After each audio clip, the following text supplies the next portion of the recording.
Welcome to an interview with Clear Mountain. Tan Ajahn Asoko, it's so good to have you on. Thank you. Thank you. So, a brief introduction. Tan Ajahn Asoko grew up in a village near Geneva in Switzerland.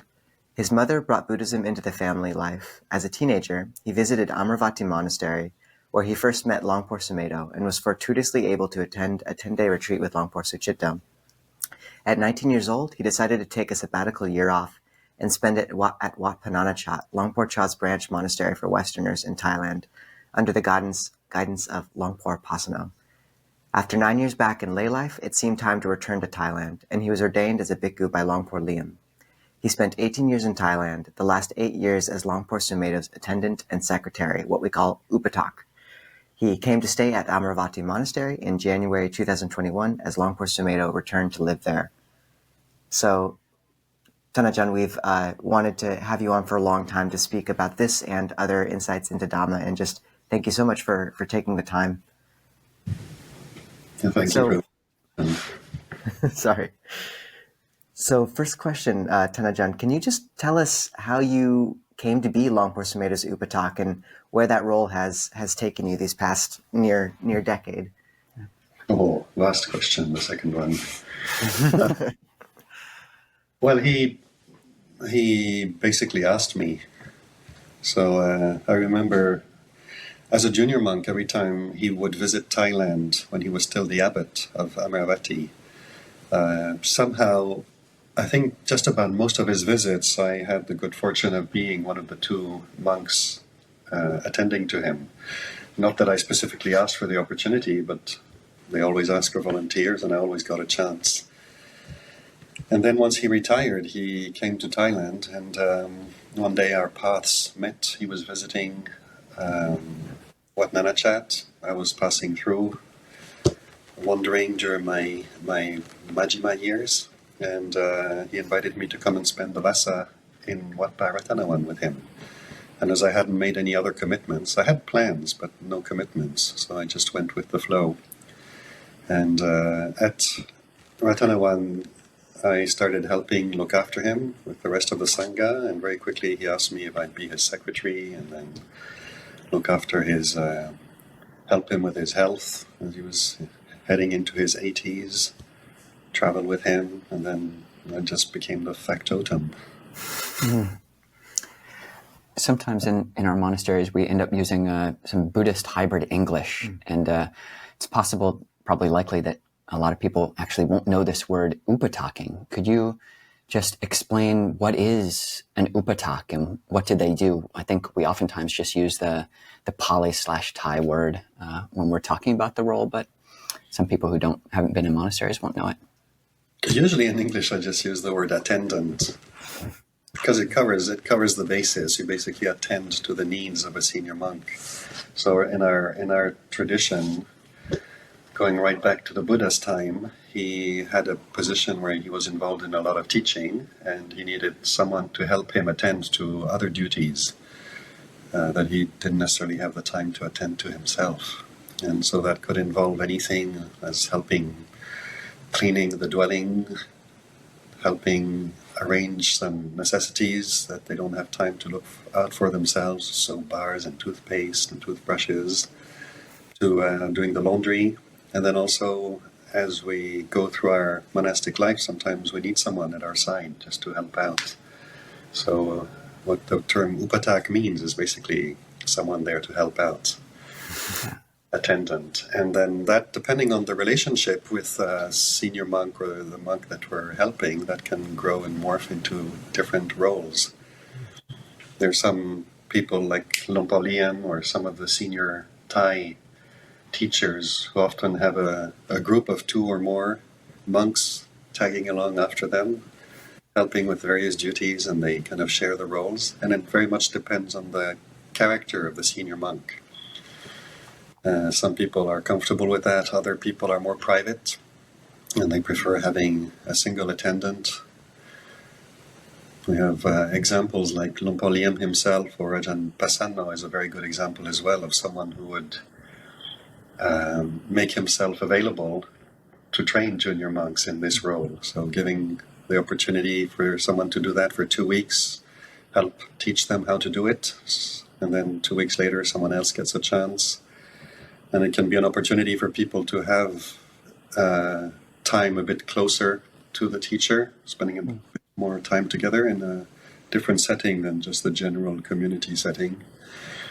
And the senior monks also take the opportunity to teach these skills to more junior monks, which come in handy, because then when very respected elders visit the community, then the monks in the community know how to look after them, how to help them with whatever needs they are. And these are always, it's always helpful as a senior monk, and it's always a golden opportunity as a junior monk to be close to revered elders.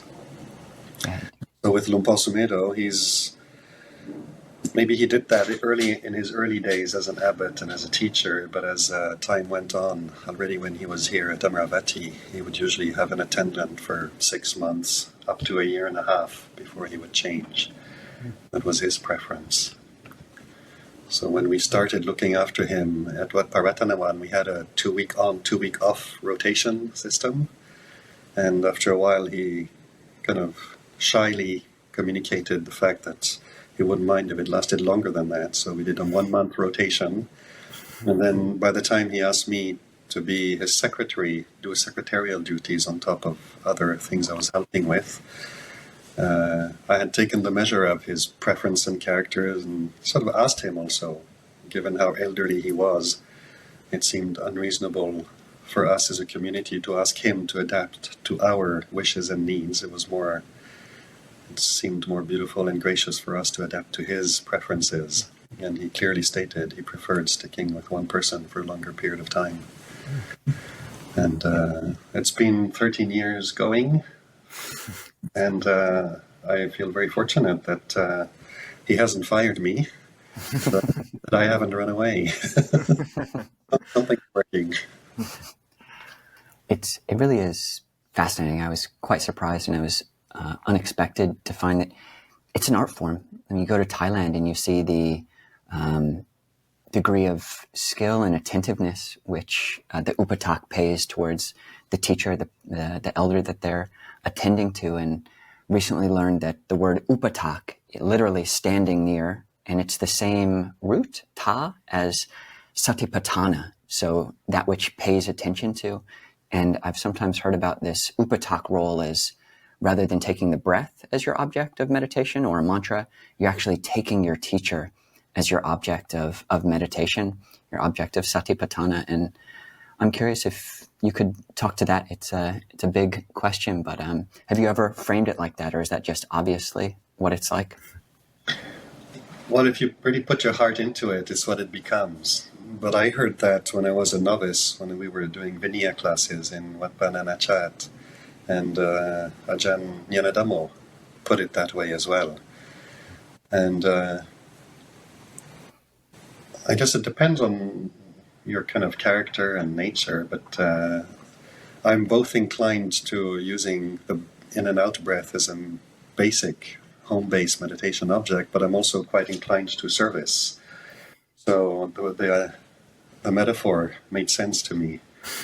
I didn't know I'm anything but a Pali scholar, so I was not aware of the etymological root of Upaṭṭhāking, but it's very beautiful and it makes sense.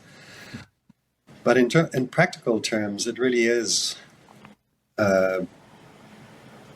giving oneself to the breath as an object of meditation, being willing to put down distractions in order to allow the attention to settle with the in and out breath is a very similar process to the willingness to serve someone who needs help. And then in order to do that appropriately, the willingness to put aside the in and out breath, consider the needs of so the process is the same. And it makes sense to consider then one's teacher, or the elder that one's looking after, make him the object of meditation. Most of the time, these relationships are nourishing because the teacher is inspiring, has a lot of experience, has a lot of insights and wisdom to share. And so when one holds in one's mind such a person, it has a beneficial effect on the mind. good friendship in Dhamma, what we call Kalyanamitta. And it fulfills this form of meditation that the Buddha recommended, Sangha, recollection of Sangha, so to recall an elder. But it's also a very good it's a very good object of meditation, just across the board, because one gets to spend time with the notion, whether it's the breath or the teacher, we spend time with something that takes us away from distractions, that takes us away from self and all the preoccupations of self, which somehow are always turning into a black hole.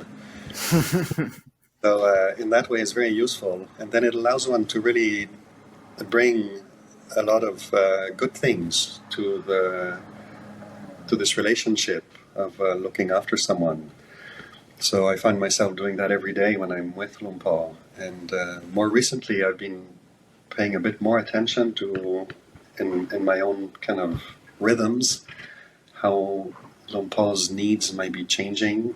He's now into his 10th decade. He's become a nonagenarian a year ago, and I need to consider very regularly where his energies are at, where his health are at, and I ask myself, is he getting enough food and nutriments and stuff? What is enough? What is not enough? What is too much?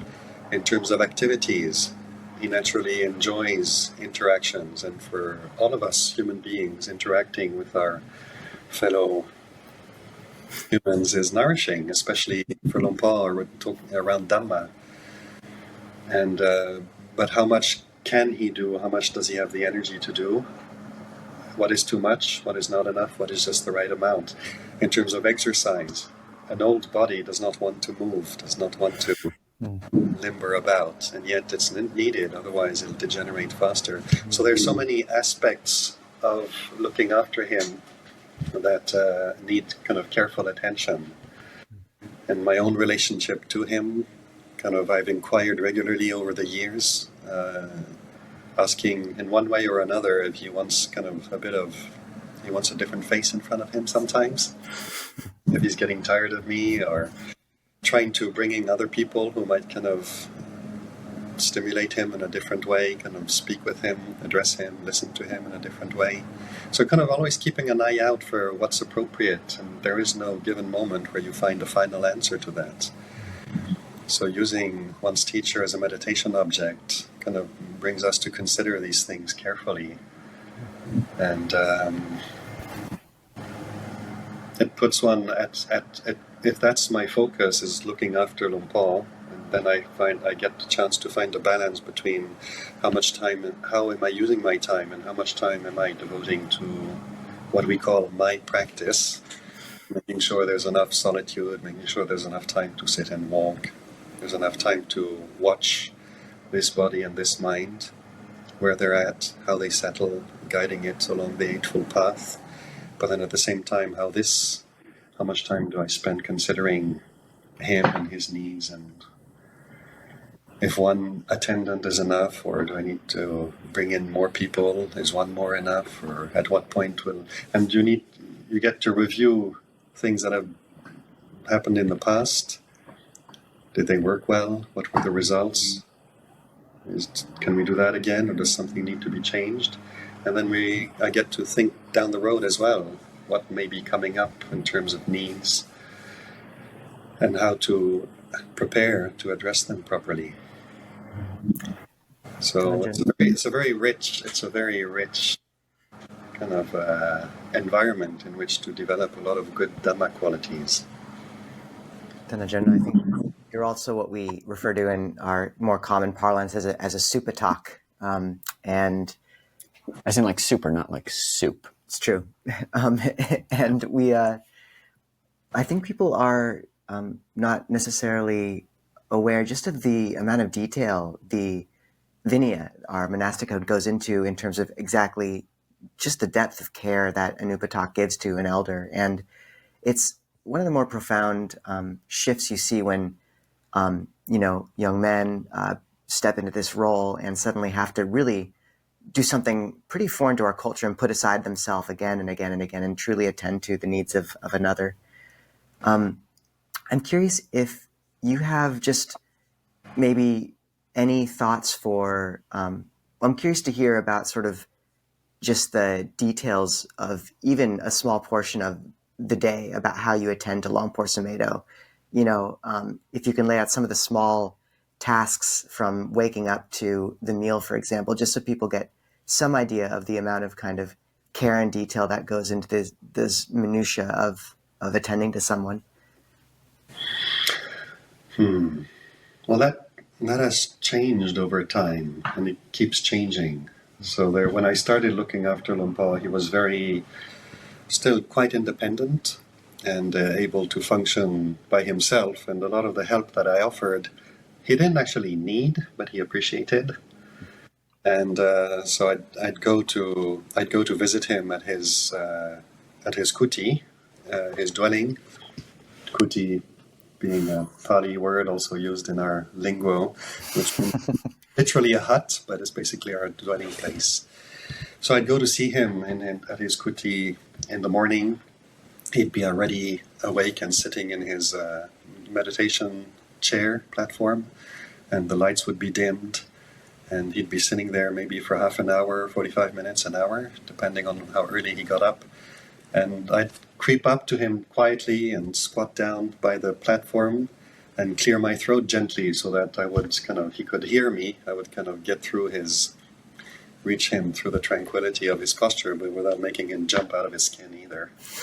And then start the day. And at the beginning, there wasn't that much to do. He made his bed and he kind of took care of things. So I'd basically just have a look around, make him a cup of coffee, turn on the lights, bring him anything he might need. And then I was off to my alms round. And then after the alms round, I'd usually not need to see him.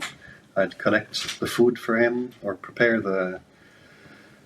At the beginning, he was actually coming out every day to the main hall for the meal. So I'd go to invite him over, and we'd walk over, and then he'd have the meal, have to prepare his seat with all the necessities. The alms bowl needs to be prepared according to our Vinaya standards, and carry the bowl to the beginning of the alms round. He would do alms round at the front gate, and invite him to let me carry his bowl for him on the way back. And so all the preparations that go with the meal basically make it as easy as possible for him. So all he has to do is go through the minimum amount of difficulties, and the rest of the time he'd be free either to speak with the next senior monk, usually Ajahn Asoko, or maybe speak with some lay people, and he didn't have to worry about preparing for the meal. That would be the duty of the attendant.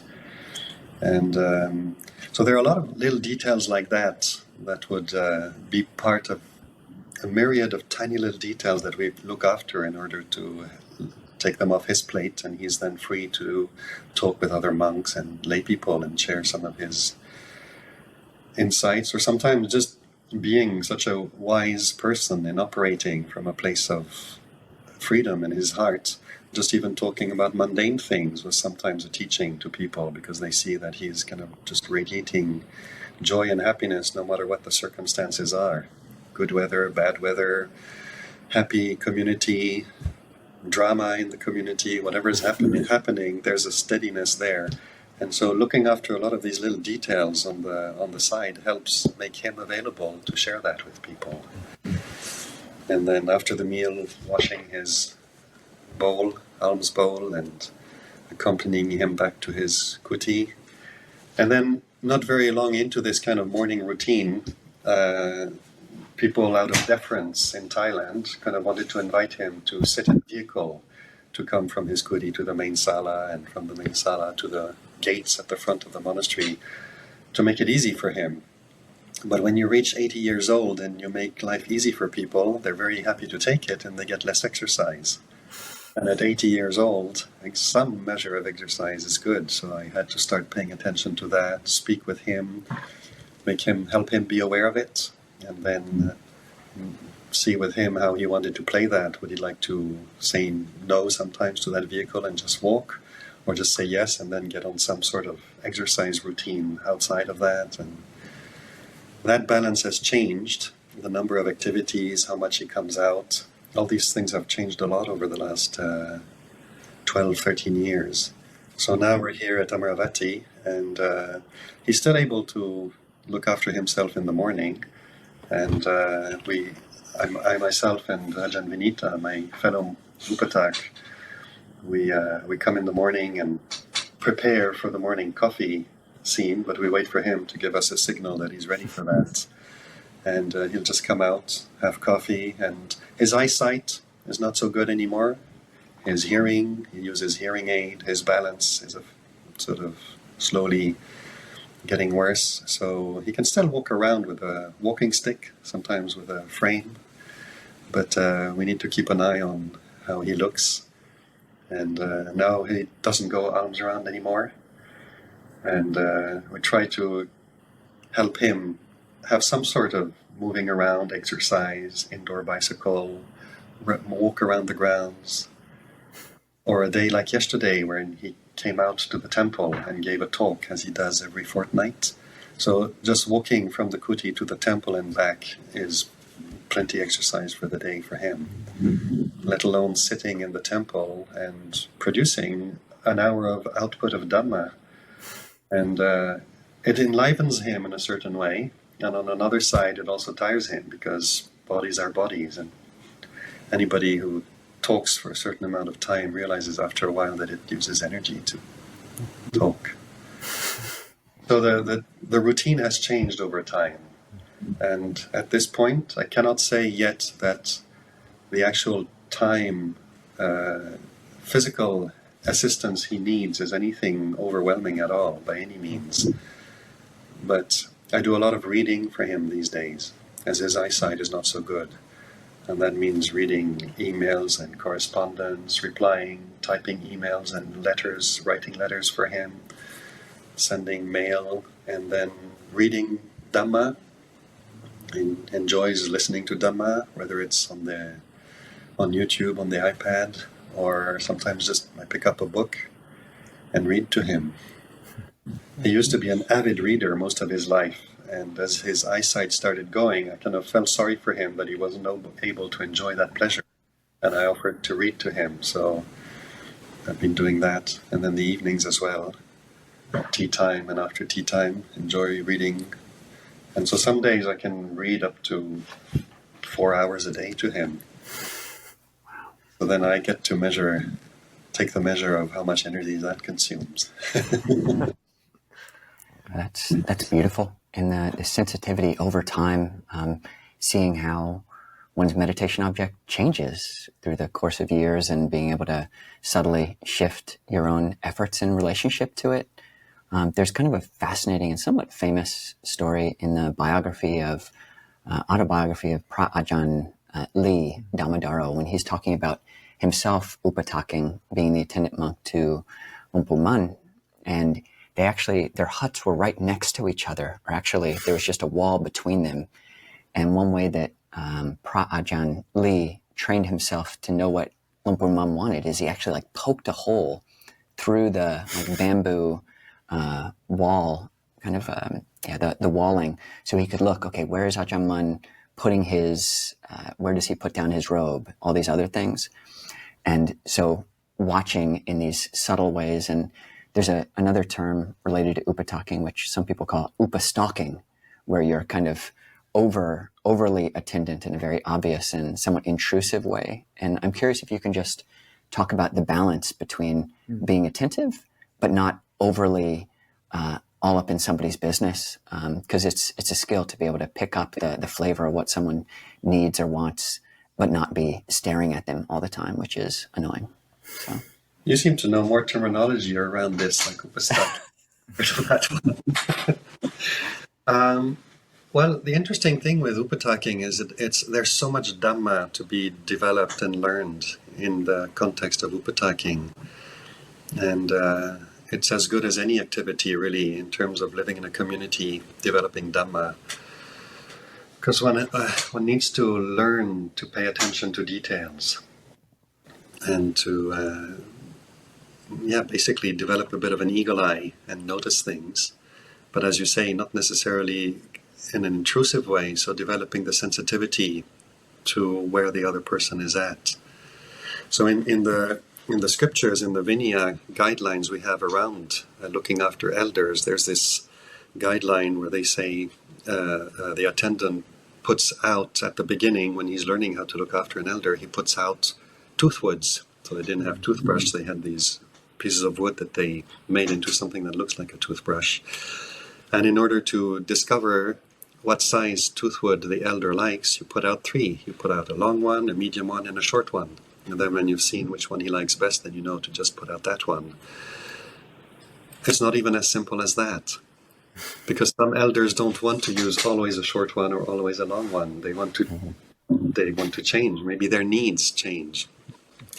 And so one needs to be able to develop an attention to detail and an interest in noticing what the elder is doing. And I learned to do that with Luang Por. And as I was telling you earlier, at the beginning, when I was looking after him, he was still very self-reliant, independent, because he could, but also because generally he's quite a private person. And very little by little, I started offering, Luang Por, do you mind if I help you with this? And he would go, oh, I can do that. And I was like, yes, I'm aware of it. I just want to offer to help with it, so you don't have to bother.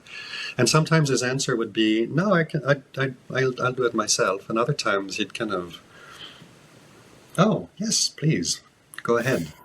And little by little, I learned to appreciate what he was comfortable with me doing and what he preferred doing himself. Sometimes I could just give it a try, and there are ways of trying to find out without asking the question openly, but sometimes it is necessary to ask the question openly. But you need to learn to read the situations and kind of have an eye out for what is needed. So one of the earlier things that I didn't have to ask permission for is when I was kind of the background attendant. The very first thing he actually asked me to look after when I met him at Wat Nanachat, right after he invited me to come to spend the rains retreat in Wat Paratanawan, he asked me if I would help him look after his diet, because he enjoys food, as most of us do. And being in the position that he is, a lot of people want to offer him all his favorite foods. All delicious foods happen to usually be sweet, salty, and fatty. And so he was putting on weight, and he finds it difficult to kind of find his way through that maze. And so he asked me to do that. And so I became kind of background. I was always in the background, even though we were changing teams of attendants every 2 weeks, then every month. I was kind of always coming around and having a look, checking in with him about the diet. And then I'd look at the room, and I'd notice that the current team of attendants left his drinking water in this place, but he usually has it in that place. They'd leave all the little things that he uses throughout the day, whether it was in his office, on his desk, in his bedroom, by the bedside, in the bathroom, in the main room, on the shrine. By coming frequently and observing, I learned where he liked to have things, and some attendants paid attention to that and some did not. So I'd go there and just start putting things back in their place where he liked to have them. And he noticed this. And a lot of senior monks who have an attendant looking after him this very quickly will notice whether the attendant is a bit scatterbrained or if he's anchored here and now paying attention to details. And you learn to have an appreciation for that. I can say that myself now because I've been in robes for 20 years and start having attendants around me, and I notice these things. And so I think that was probably what led Luang Por to ask me to be his secretary and more full-time attendant, because he realized I pay attention and I try to do things the way he prefers them. And but it took me 4 years, a full 4 years, before he allowed me to do just about everything for him, including making his bed for him in the morning and doing all his laundry for him and anything at all. Until the first 4 years were over, there were still areas where his answer sometimes would be, oh, I'll take care of that. But slowly it shifted, and this is something that happens when trust develops. in the relationship, and that takes time.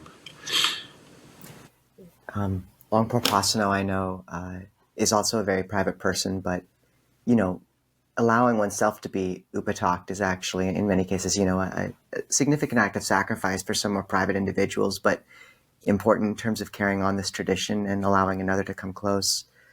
For those lay people listening, Tan Ajahn, one opportunity for this upaṭṭhāk assistant role is with one's parents, and it's, I think, a relationship or a way of relating to one's parents which isn't spoken to as often and as much detail in the West. If you had advice for those listening about just when they go home next, how to upaṭṭhāk a parent in a way that's beautiful in this sense, that really allows the heart to grow, what guidance would you give?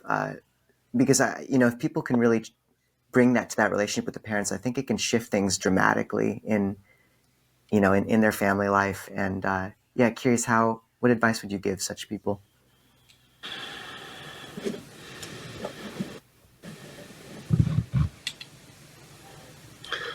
But in upaṭṭhāking, generally, whether it's a teacher or any senior monk, not necessarily someone that we feel attracted to and respect, but just anyone at all. And even in my years of looking after Luang Por Sumedho, it's not the case that I wake up every morning with a heart full of joy and wanting to do nothing else but serve him 100% until we say goodnight to each other. That's not the nature of the human mind. The nature of the human mind is that we have desires and moods and feelings and emotions, and they sometimes get in the way. And then in relationships, there are misunderstandings. And out of those misunderstandings, feelings get hurt. We kind of carry resentments and anger and grudges, maybe more so in relationship to family members, because there's just so much history of the nature of those relationships. But what I've discovered in upaṭṭhāking, and this was already before I had the good fortune to kind of start being Luang Por Sumedho's attendant, was in offering service, one is doing an act of kindness and an act of goodness. One is offering a gift to another person of something that's helpful, that's kind, that's caring. And there's one particular example that sticks out in my memories. When I was in Wat Papong, there was one monk who was a junior Thera and who is doing a lot of service in the monastery, but he didn't have many social skills, and so not very charismatic. And so generally people were not so attracted to doing something as simple as washing his alms bowl for him after the meal. And I didn't have any particular preferences towards him, so I figured, well, every now and then I'll go and wash his alms bowl for him. Until one day he did something that really, really annoyed me. And then I thought, well, that's it, I'm not washing his bowl anymore. And for about 4 or 5 days, I was camped on that position, and I wouldn't necessarily think about it all day, but at the end of the meal, when I was finished my meal and I had the opportunity to turn around and offer to take a senior monk's alms bowl, I'd always go to someone else. And very quickly I noticed that I was very much following this kind of resentment I had in my heart. And he was washing his own bowl because nobody else was doing it for him. And after 5 days, I just got so disappointed with what came from following that in my heart. This kind of grudge and resentment. It was so unbeautiful, so petty, that I decided I'd go and wash his alms bowl for him, whether he needed it or not, whether he appreciated it or not. The whole point was to do it so that I could get past this obstacle in my own heart. And I went to him and went down on my knees, as we usually do, put my hands in Anjali, and I didn't even have to say anything, and I didn't want to say anything, because this thing was still right there, present in my heart. And I took his alms bowl to wash it, and he gave me the sweetest smile. And that just kind of cleaned everything away. And I was so glad I did that, because it kind of allowed this completely ridiculous pettiness and resentment to just completely vanish. And we find ourselves in relationships very often stuck with these things, and nobody wants necessarily to hold on to a grudge. Nobody wants to be petty. Nobody kind of wakes up in the morning saying, how about I spend the day feeling self-righteous and telling others they're wrong and I'm right? And yet that's what happens. So looking after people is often an opportunity to show care and love, and sometimes is also an opportunity and a circumstance in which these things will kind of float up to the surface and reveal themselves, most often as a resistance. Oh no, I don't really want to do that for them because I've got history. And so looking after elders in the community or looking after one's parents is very often, we perform all kinds of acts of kindness to help each other without realizing we're doing them. And then in terms of this Upaṭṭhāking, or offering these kinds of acts of kindness to others and in relationship to our parents, it's kind of bringing intention to it. Rather than doing it automatically because mom or dad find it difficult to get up and they need something, or we feel like offering them a drink, or it's time for their meal, or then we do it carried by the flow of events without really putting much intention or attention into it other than the need, but to actually pay attention to that and say, okay, if I'm doing this, how can I do this nicely? When I visit my dad, Dad, do you need anything? What can I do for you? Or sometimes I go to him, and Dad is a very nice man, and he's affectionate enough, but I wouldn't say he's someone who's very affective, very affectionate physically. I tend to have a lot of that kind of, I like expressing affection like that. So I'll go to him, and at the beginning it felt a bit awkward, but I just rub him on the back. I never did that until in Thailand. There was one senior monk who was sick, and he said, please rub my back. That's what we do in Thailand. I was like, what? And yeah, there you go. And I did it because he asked me. And then I realized this is just such a kind thing to do. It's what mothers do to infants and young children when they're unhappy. They hold them against the shoulder and rub their backs. It's just such a natural gesture of affection. And so I started doing that to my dad, and he'd go, oh, that feels so nice. So now I do it regularly when I visit him. And paying attention to how much in our lives we actually do to help each other out. And then there's something about bringing attention and intention to it and asking ourselves, how can I improve on this? How can I refine it? How can I do a bit more, do a bit differently? And then you step into the realm where you're not just responding to necessity out of kindness, but you're also adding onto it, like, how can I make this a nice interaction? And sometimes it means we have a grudge and we need to be able to put it down. And sometimes we don't, and we say, okay, well, rather than just bringing in mom or dad or grandmother or somebody a cup of tea or something, how about I just take a minute to ask them how their day is, or do they need anything else, or tell them how much we appreciate them. Is there anything else you need?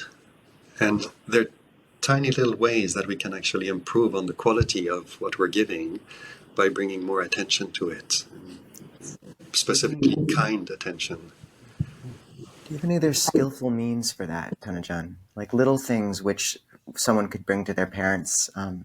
I know with Luang Por Pasanno, folding really carefully the clothing so it's really beautifully put down, or, like you said, your way of asking Luang Por Sumedho very delicately if you could help with something, but without being imposing. Do you have any little, like the Ajahn Asoko tips and tricks? Any more gems?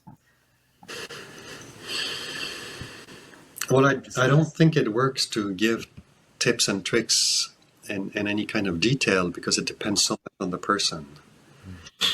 Like with Luang Por Liem, for example, I had the good fortune during my 5th year as a monk of living in Wat Nanachat.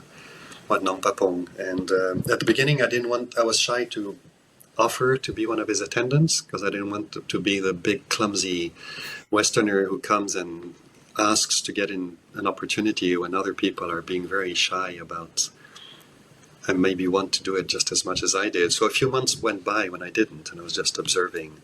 And then eventually nobody signed up on the sheet, so that was my chance. And then it went on for about 3 months. And over those 3 months, I learned that he's someone who won't tell you how to do anything. He'll do it himself. But he's extremely sharp, and he's watching to see how much attention you are paying to the environment. And if he notices that you're paying attention, then he'll start showing you. And you learn from his showing you.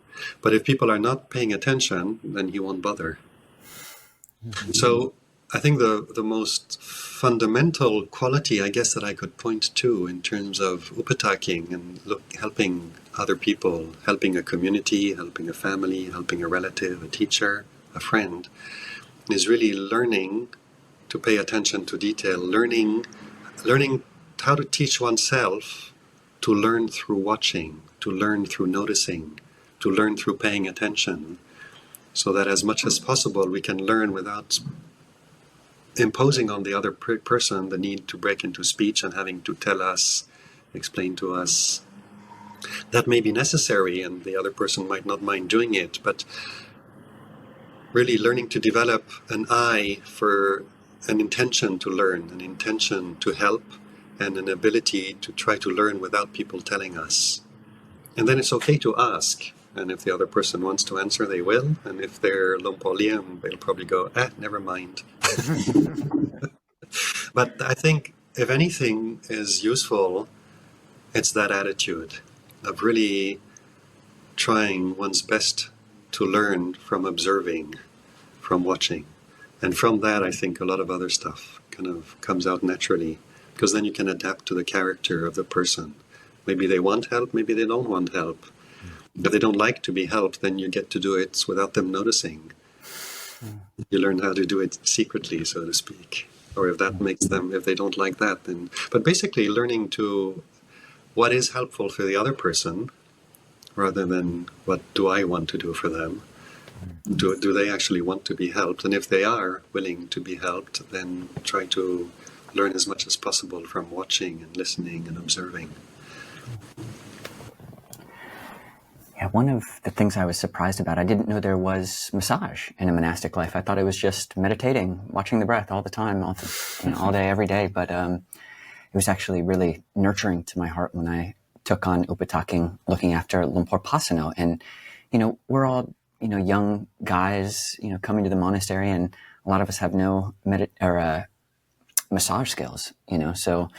Ajahn Pasanno might or we might ask for an opportunity to massage, and we're just like kind of poking him all over, and he's just enduring it. But his willingness to allow us, and sometimes it will be a group of people, offering a group massage, and just the intimacy of that, my heart just really softened, really quite palpably. And I'm curious if there is this general principle of like we become like those who we associate with, especially if you're able to kind of soften, put down all one's guards. And I can't say I'm all that much more like Luang Por Pasanno, but there are opportunities for learning when you really are so physically close to someone. And I'm curious if you have any examples of kind of close teachings that you've gotten from Luang Por Sumedho, just from the proximity effect. Yeah, I've been reflecting on that, because I was kind of try to understand how I've learned from him. And I realized that over the years, I haven't had many questions burning questions that I had to ask him. Luang Por, can I ask you a question? What about anapanasati? What about dependent origination? What color is enlightenment, or stuff like that? But I've been present for so many of his Dhamma talks, question and answer sessions, and for so many of the opportunities that people have had to come and visit him. And I was always, because I was taught to do that, I was always sensitive, trying not to impose. But he's always asking, no, please, I'd like you to be there. Stay nearby me. And realize that as much as we can see teachers as kind of these highly developed beings who are the teachers and who are independent and who have all these amazing abilities, they're also human. And so just sitting with Luang Por Sumedho over so many years, hearing how he teaches Dhamma over and over again, I realize has formatted my way of thinking. So when we develop right view, I mean, you've probably come across this description. One description of wisdom is kind of we develop wisdom first on a pariyatti level, on a study level. So that's the intellectual level. And learn memorizing basics such as what the Four Noble Truths and the Noble Eightfold Path, the four foundations of mindfulness are.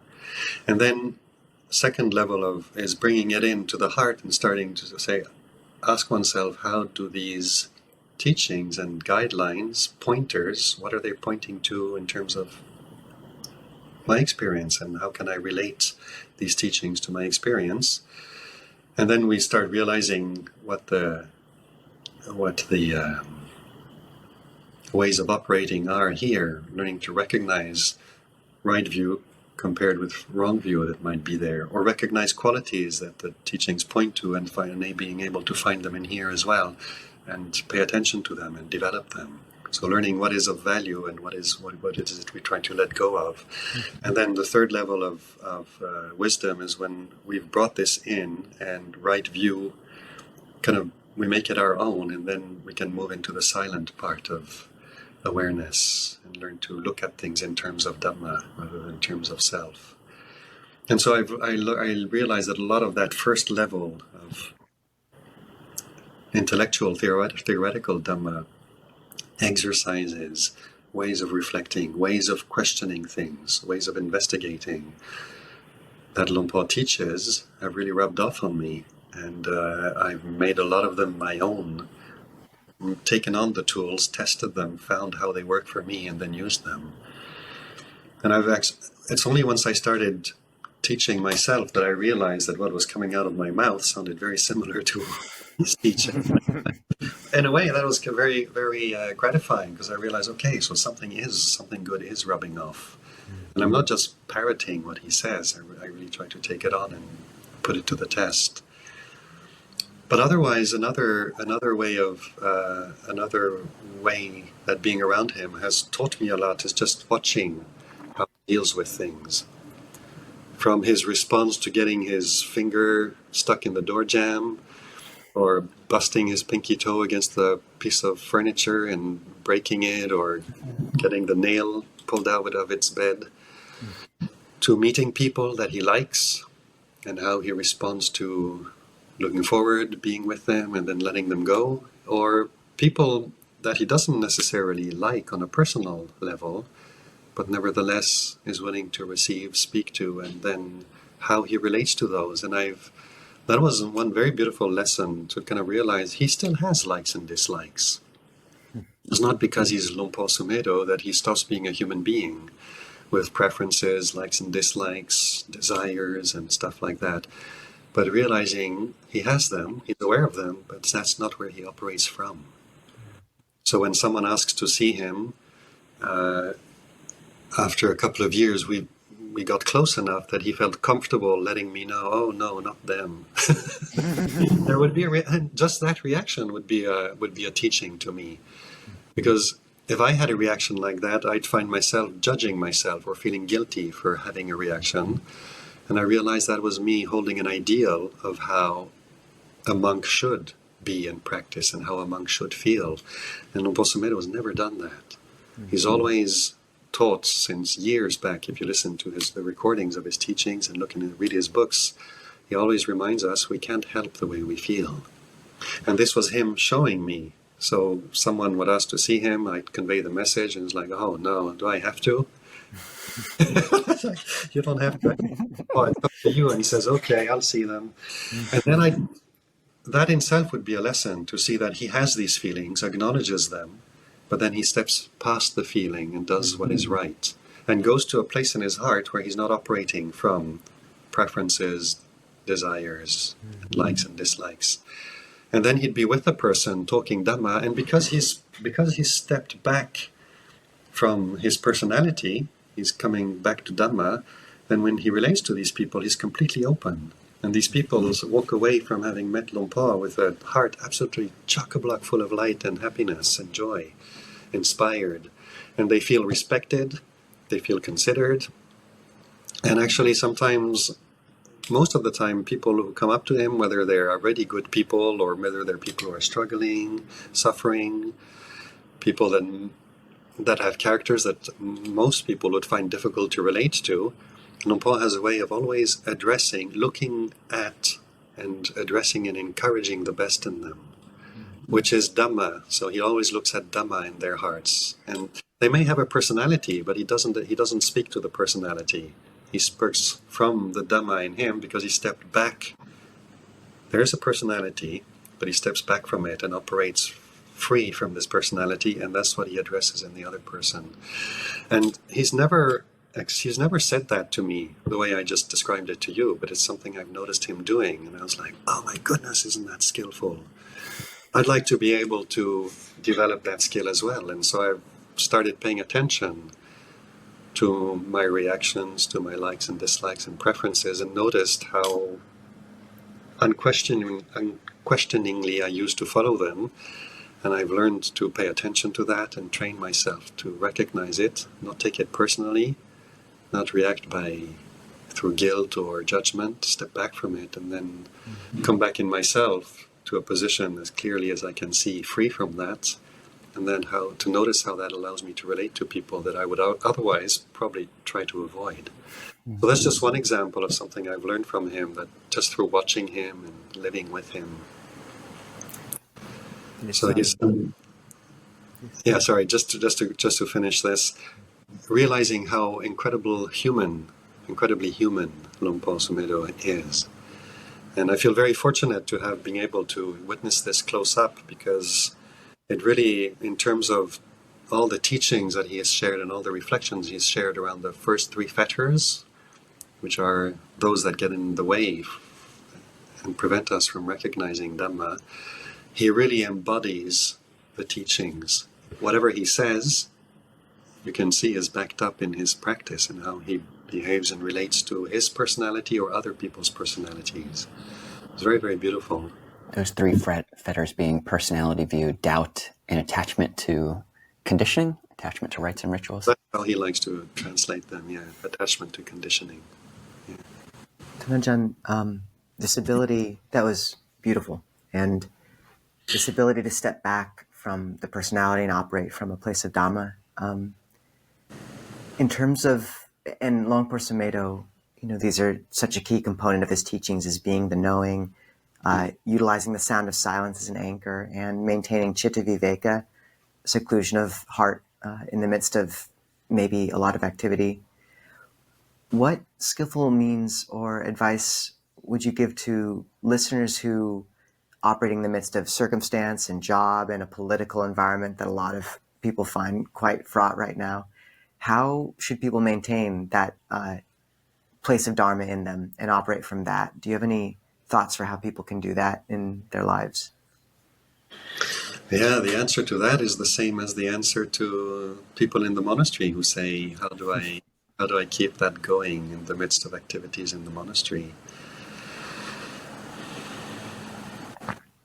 It's just recognizing what it is that we're coming back to at any given moment.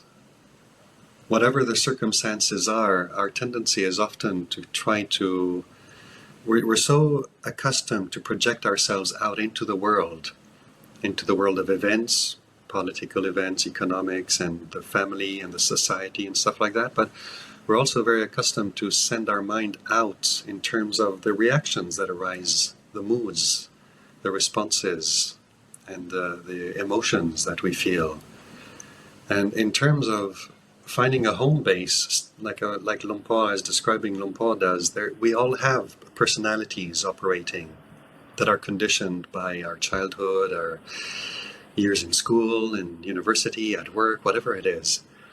So we all have a personality there as a condition to work with, and the ability to step back from that, recognizing what it is, and learning to come back to awareness.